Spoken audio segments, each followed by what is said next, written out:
Di hari lain, ketika Rabiah lewat di depan rumah Hasan, saat itu Hasan termenung di jendela.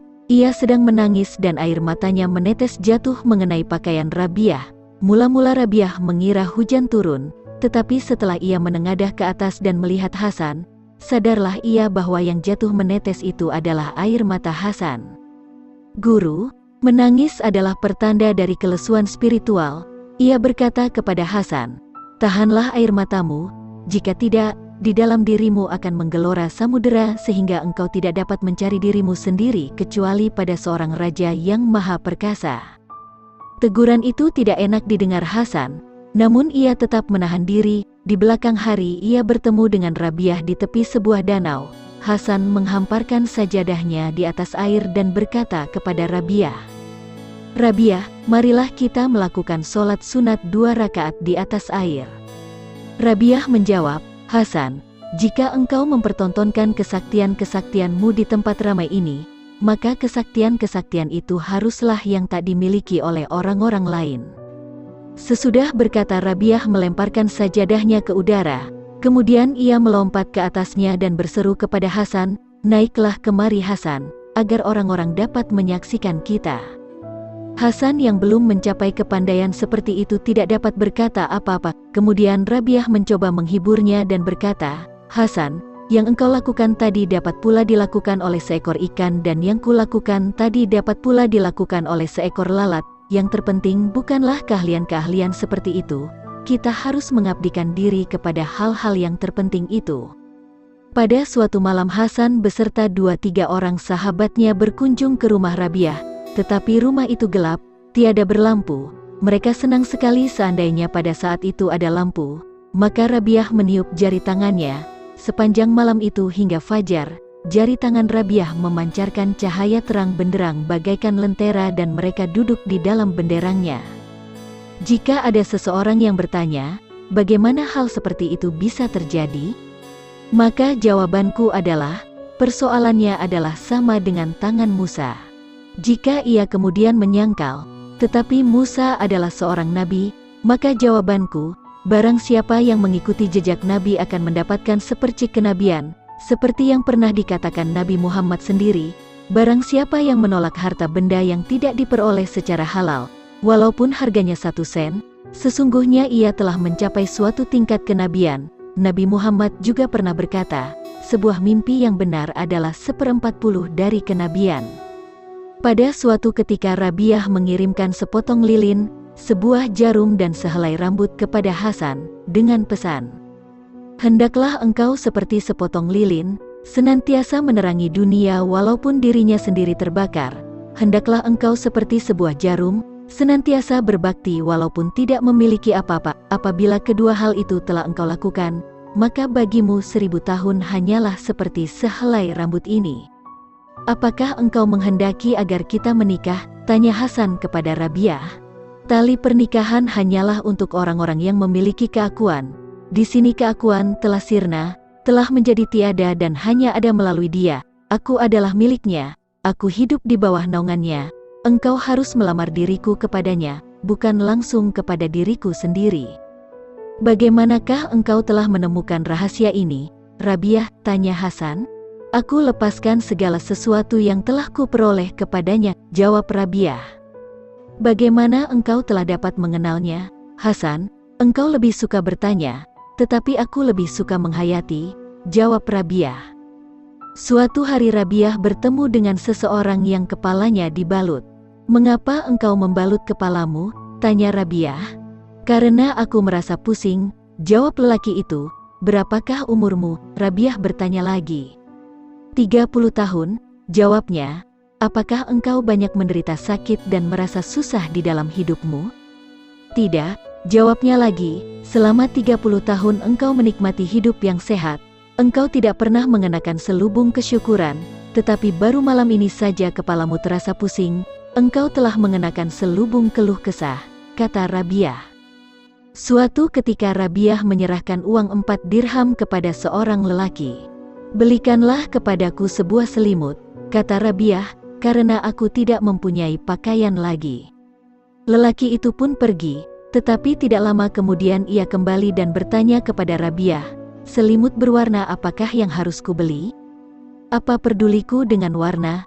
Rabiah berkata, kembalikan uang itu kepadaku kembali.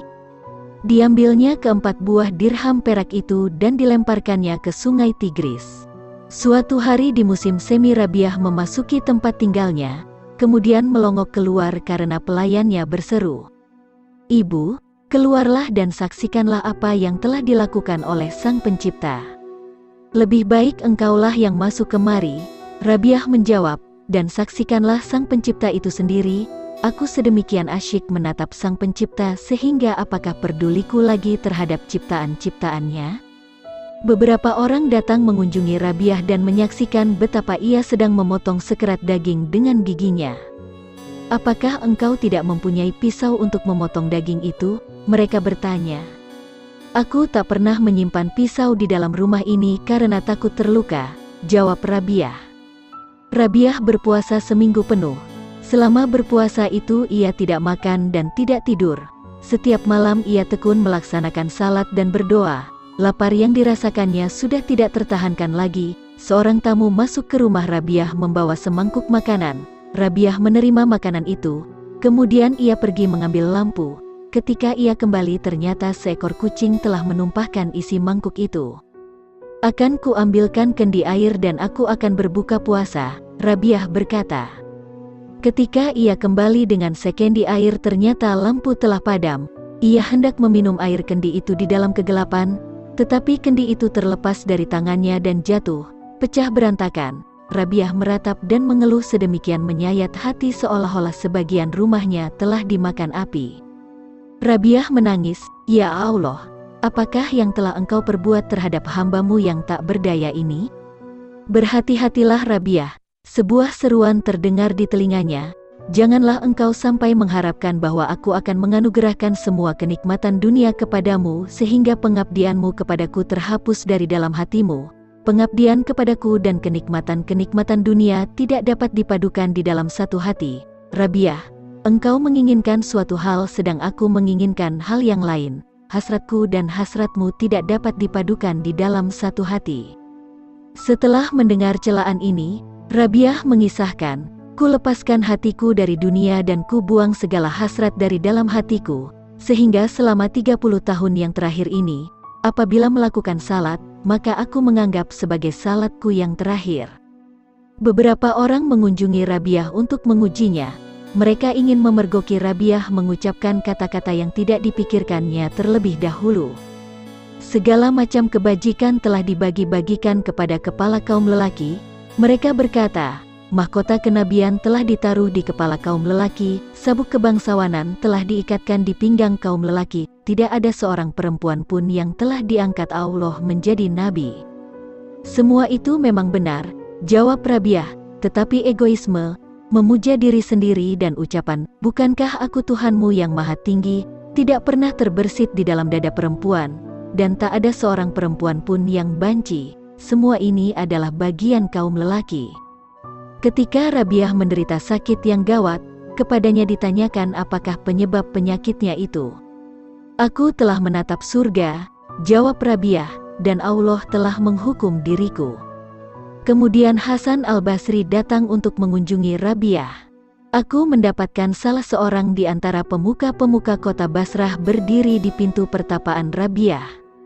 Ia hendak memberikan sekantong emas kepada Rabiah dan ia menangis." Hasan mengisahkan, "Aku bertanya kepadanya, 'Mengapakah engkau menangis?' 'Aku menangis karena wanita suci zaman ini,' jawabnya, 'karena jika berkah kehadirannya tidak ada lagi, celaka umat manusia. Aku telah membawakan uang sekedar untuk biaya perawatannya."